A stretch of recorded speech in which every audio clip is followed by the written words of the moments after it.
Hello everyone and welcome to Big League Flicks, a sports movie podcast, successful actors who were once NCAA football players. You can check out our podcast episodes where we break down your favorite sports movies in a lighthearted manner by checking out Big League Flicks, a sports movie podcast, anywhere you get your podcasts. We'll start out this list with one of the biggest, if not the biggest, action movie stars of all time, Dwayne "The Rock" Johnson. Johnson's films to date have grossed over $410.5 billion worldwide. Before Johnson was one of the most successful movie stars in the world, he was a member of the University of Miami's 1991 National Championship team as a defensive tackle. He signed a contract with the CFL's Calgary Stampeders before joining the world of professional wrestling. Had Pro Football Hall of Famer Warren Sapp decided to go to Florida State instead of Miami, where he took Johnson's starting job, we may never have had the pleasure of knowing who Rocky Maivia was. Golden Globe award-winning actor and screen icon Burt Reynolds earned a football scholarship to Florida State University as a halfback. In his first season with the Seminoles, Reynolds ran for 134 yards, 2 touchdowns on 16 carries. He also reeled in 4 catches for 76 yards. He had a promising future with the program, but he suffered a knee injury in the Seminoles' first game of his sophomore season. Then later that year, he suffered another knee injury and lost his spleen as a result of a car accident. Reynolds later paired his two passions playing Paul Crewe in The Longest Yard in 1974 as well as a supporting role as Coach Nate Scarborough in the 2005 remake starring Adam Sandler.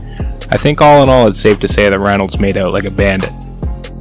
Terry Crews has put together an impressive career as a comedic actor, notching over 80 TV and film credits. Before his Sergeant Terry Jeffords days on Brooklyn Nine-Nine, the 6'3", 245-pound Crews played linebacker for Western Michigan, where he was an all-conference performer in the MAC and helped the Broncos win the 1988 MAC championship.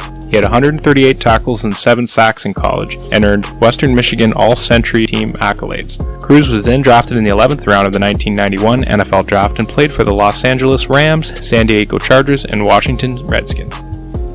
Carl Weathers is best known for his iconic role as Apollo Creed in the Rocky franchise, and for portraying the lovable Chubbs Peterson in Happy Gilmore. But before becoming a versatile actor, Weathers was a first-team All-Pacific Coast Athletic Association defensive end at San Diego State University. After going undrafted in the 1970 NFL Draft, Weathers signed with the Oakland Raiders as a free agent where he shifted to linebacker. Weathers suited up for the Raiders for 2 seasons before being released and signing with the BC Lions of the Canadian Football League, where he played an additional 3 seasons. John Amos has put together a distinguished film and stage career with over 100 appearances, including the hilarious Cleo McDowell in Coming to America. Before diving into a career as an actor, Amos attended Colorado State University on a football scholarship, where he starred as a running back. After college, he became a Golden Gloves boxing champion and went on to a 5-year pro football career with stops in the AFL, now the NFL, with the Denver Broncos and Kansas City Chiefs. John David Washington is one of the most successful young actors in Hollywood, but before he was a star on the silver screen, Washington was a star running back. As a Morehouse College senior, Washington led the conference in rushing with 1,198 yards, a school record.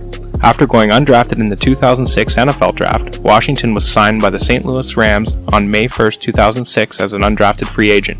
Washington spent 2 seasons on the Rams practice squad before signing with the NFL Europe's Rain Fire. Starting in 2015, Washington merged 2 passions together when he accepted the role of Ricky Jarrett, a star NFL wide receiver on HBO's Ballers.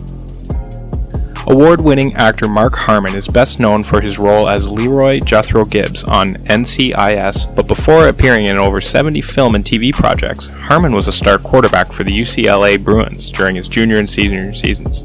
In his senior year, Harmon received the National Football Foundation Award for all-around excellence and was a second-team academic All-American. During his 2 years as quarterback in Coach Pepper Rogers' wishbone offense, UCLA compiled a 17-5 record. Dean Cain has put together a stellar television and film career, but before donning the cape as TV's Man of Steel and Lois and Clark: The New Adventures of Superman, Cain was a Superman in the secondary for Princeton University. Cain still holds the Princeton record for the most career interceptions with 22 in just 3 seasons, including a school-best 12 in the 1987 season. He had 3 different 3-interception games in his career. After college, Cain signed with the Buffalo Bills, but an injury in training camp ended any chance at a future in football. Academy Award-winning actor Tommy Lee Jones has put together a memorable, highly respected career, gracing us with over 80 film and TV credits. Prior to a career in film, Jones played guard for the Harvard University Crimson, which went undefeated in 1968. During his time at Harvard, Jones was roommates with future Vice President Al Gore and earned all Ivy League team honors for the 1968 season. The future star of No Country for Old Men, The Fugitive, and Men in Black also played in one of the most memorable college football games in history, the classic Harvard beats Yale 29-29 game. Everybody remembers Ed O'Neill from his 11-year run as the hard-luck former high school football star turned shoe salesman Al Bundy on the hilarious hit comedy series Married with Children. But before O'Neill turned to acting, he was a bruising NCAA Division I defensive lineman with Youngstown State University. After graduation, he signed with the Pittsburgh Steelers as an undrafted free agent in 1969, but was cut in training camp. O'Neill later got the chance to mix some football with acting in the classic sports film Little Giants. Forrest Whitaker is a national treasure. He won an Academy Award for his performance as a Ugandan dictator in the film The Last King of Scotland, and also won a Gold Globe and a BAFTA throughout his distinguished career. Prior to his career on the screen, the 6'2", 220-pound Whitaker attended Cal Poly Pomona on a football scholarship, but injuries ended his playing career early. Whitaker got the chance to relive his football glory in 1982's Fast Times at Ridgemont High, playing Ridgemont football star Charles Jefferson. One of the most iconic presences to grace the silver screen is Academy Award-winning actor John Wayne. The legendary Dirty Dozen star, nicknamed the Duke, was an imposing offensive lineman before hanging up the cleats for a cowboy hat and a six-shooter. The 6'4" Wayne, or as he was formerly known, Marion Morrison, attended the University of Southern California on a football scholarship back in the 1920s. The offensive tackle scholarship ended after only 2 seasons, however, due to injury which he sustained body surfing. Golden Globe and Emmy Award-winning actor John Goodman has appeared in over 160 movie and television productions. Best known for his role as Dan Connor on the hit comedy series Roseanne, Goodman has spent the last 4 decades entertaining us with a wide variety of roles. Prior to tackling the film industry, Goodman was tackling running backs at Missouri State, where he played on a football scholarship before an injury ended his career. While at Missouri State, he was classmates and close friends with Kathleen Turner. Former Lost star Matthew Fox's breakout role came in the 90s teen classic series Party of Five, where he buckled the knees of every teenage girl from Sacramento to Singapore. Long before that, Fox was buckling defensive backs' knees as a wide receiver for Columbia University in the late 80s. Fox was a letterman with the Columbia football team from 1986 to 1988, facing off against future actor Dean Cain in Ivy League conference play. Fox got a chance to show off his football IQ in 2006's We Are Marshall, playing Coach Red Dawson. Academy Award nominee Nick Nolte has been on everything but roller skates since jumping into the film industry in the early 70s, so it should come as no surprise that he was a star athlete in college. Nolte attended Arizona State University in Tempe on a football scholarship before transferring to Eastern Arizona College. At Eastern Arizona, Nolte lettered in football as a tight end and defensive back, in basketball as a forward, and as a catcher on the baseball team. Poor grades eventually ended his studies, at which point his career in theater began in earnest. Nolte was able to dust off the old cleats when he landed a starring role in 1979's football classic North Dallas 40. Joel McHale is an accomplished actor, comedian, writer, producer, and television host. He's best known for hosting The Soup and for his role as Jeff Winger on the NBC sitcom Community. Prior to his success on film, McHale was recruited to the University of Washington to be part of the rowing team, but the funny man ended up on a different sport for the Huskies, football. McHale walked on as a tight end for the team and played 2 seasons.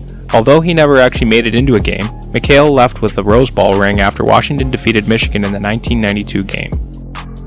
Josh Duhamel is an American actor and former fashion model who got his first big break on the ABC daytime soap opera All My Children. He leveraged that role, as well as a well-publicized relationship with the Black Eyed Peas, Fergie, into a starring role in the widely successful Transformer franchise. Before all of that, Duhamel starred at quarterback for Minnow State University in his native North Dakota. Duhamel lined up under center for the Beavers for 2 years, putting up 1,242 passing yards, 10 touchdowns, and 11 interceptions in 21 games. If you enjoyed this content, please like and subscribe, and check out our podcast, Big League Flicks, a sports movie podcast, and access our episodes anywhere you get your podcasts. Our podcast is a sports movie review podcast that breaks down your favorite sports movies in a lighthearted manner. Take care, everyone, and thanks for watching.